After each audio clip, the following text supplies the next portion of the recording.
Hi friends, అందరూ బాగున్నారా? నేను కూడా బాగున్నానండి. మీ అందరి కోసం నేను సరికొత్త వీడియోతో మీ ముందుకు వచ్చాను. ఈరోజు మా ఊర్లో నాగుల చవితి గురించి జరిగిన కొన్ని ముచ్చట్లు మీతో షేర్ చేసుకుందామని ఈ వీడియో చేస్తున్నాను ఫ్రెండ్స్. మా ఊరిని మీరు ఎప్పుడు చూడలేదు కదా, ఒక లుక్ వేయండి. ఇదే మా ఊరు, చాలా బాగుంటుంది. చిన్న ఊరే ఫ్రెండ్స్. మా ఊరికి రోడ్ అనమాట. ఇది మెయిన్ రోడ్ నుంచి ఊరు లోపలికి వచ్చే రోడ్ ఇది అనమాట. మా ఊరు చాలా చిన్నదిగా ఉంటుంది, కానీ సూపర్గా ఉంటుంది అనమాట. మా ఊర్లో నాగుల చవితి అనేది చాలా బాగా చేశారండి. ఏముంది, నాగుల చవితి అంటే పుట్ట దగ్గరికి వెళ్ళి పాలు పోసి నాగేంద్ర వారిని ప్రార్థించడం అంతే అనుకుంటున్నారా? కాదండి.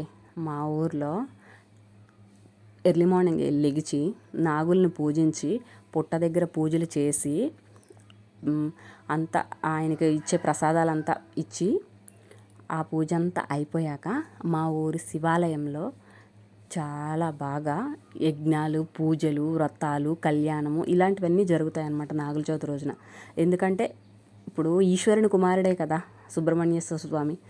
సో అందుకని సుబ్రహ్మణ్యేశ్వర స్వామి ఈశ్వరుడి గుడిలోనే ఉంటాడు కదా. సో అందుకని సంవత్సరానికి ఒకసారి మనం కార్తీక మాసంలో చాలా పవిత్రంగా పూజ చేస్తూ ఉంటాం.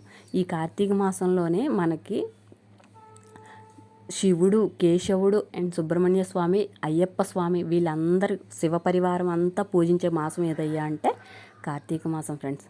కార్తీక మాసంలో మనం చిన్న పూజ చేసినా కొన్ని వేల కోట్ల రెట్టింపు ఫలితం అయితే వస్తుంది. అది అందరికీ తెలిసిన విషయమే.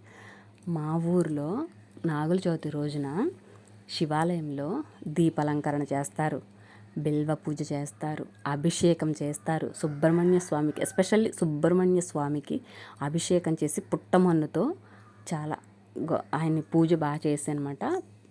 అంకురార్పణ అలాంటి చాలా చాలా చిన్న చిన్న ప్రోగ్రామ్స్ చాలా ఉంటాయి. పూజలు కూడా చాలా బాగా చేస్తారు. అండ్ గణపతి హోమం అలా హోమాలు కూడా చేస్తారు. లాస్ట్లో శాంతి కళ్యాణం కూడా చేస్తారు. కళ్యాణం కూడా చేసి శాంతి కళ్యాణం చేసిన తర్వాత నలుగురికి అన్నదానం చేయాలి కదా. సో అలా అన్నదానం కూడా చేస్తారు ఫ్రెండ్స్. చాలా బాగా చేస్తారు. మీరు చూస్తున్నారు కదా, దీపాలంకరణ అనమాట.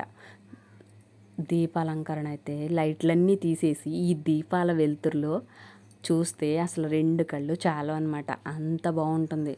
దీపాలతో లింగాహారము, శివుణ్ణి చూసారా శివాలయంలో ఆయనకి 1,00,000 బిల్వార్చన జరిగిందనమాట. 1,00,000 బిల్వార్చనలో ఆయన అలంకరణలో చూసారా, సాక్షాత్తు కైలాసం వదిలి ఆ శివుడే వచ్చి ఆసనం మీద కూర్చున్నాడా అన్నట్టుగా ఉంది కదా ఫ్రెండ్స్. చూడండి, రెండు కళ్ళు చాలు అనమాట. ఆయన అంత బాగా అలంకరణ చేస్తారు. మా ఊరు పంతులు గారు అంత బాగా అలంకరణ చేస్తారు. ఆ శివుడే దిగొచ్చి కూర్చున్నాడేమో మనల్ని ఆశీర్వదించడానికి అన్నట్టుగా ఉంటుందన్నమాట. శాంతి కళ్యాణం కూడా జరిపించారని చెప్పాను కదా. సో కళ్యాణము సింహాసనం మీద కూర్చుని ఆయన చిదంబరేశ్వరుడు, పార్వతీదేవి అనమాట. పార్వతీ సమేత చిదంబరేశ్వరుడు ఆయన. అందుకని ఆయన పార్వతీ సమేతంగా కళ్యాణానికి సిద్ధంగా కూర్చున్నాడు అనమాట.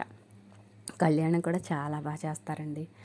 ఆయన ఒక్కొక్క మంత్రం గురించి వివరించుకుంటూ ఆ శివపార్వతుల కళ్యాణం గురించి వింటూ ఉంటే అసలు చూడడానికి రెండు కళ్ళు చాలవు, వినడానికి మనసు కూడా అంత ఉప్పొంగిపోతుంది అనమాట. అంత బాగా చెప్తారనమాట. ఆయన మంత్రాల అర్థం కూడా చాలా బాగా చేస్తారు.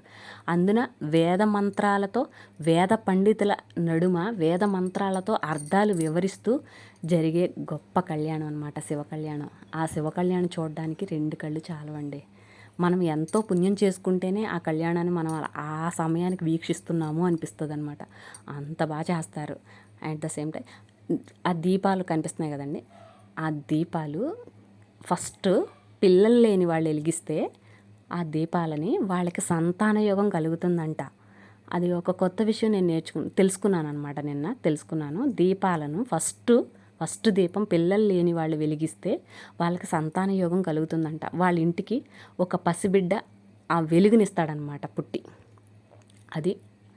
అది ఒక విషయం తెలుసుకున్నాను. ఆ చిదంబరేశ్వరుడు అందరినీ కూడా చల్లగా చూడాలని మనస్ఫూర్తిగా దేవాలయానికి వెళ్ళి కోరుకున్నాను అనమాట. ఆయన్ని అలా చూడంగానే ఒకసారి చాలా చాలా ఆనందం వేసిందనమాట. ఆ బిల్వ దళాల మధ్యలో ఆ ఎల్లో కలర్లో ఆయన బట్టలు అంతా, ఆయన జట, ఆ శివ కళ్యాణం చూడడానికి కూడా రెండు కళ్ళు చాలే ఫ్రెండ్స్. ఇది ఫ్రెండ్స్ నాగుల చవితికి మా ఊర్లో జరిగిన ముచ్చట్లు. నా వీడియో కనుక నచ్చినట్లయితే లైక్, షేర్, సబ్స్క్రైబ్ చేయండి.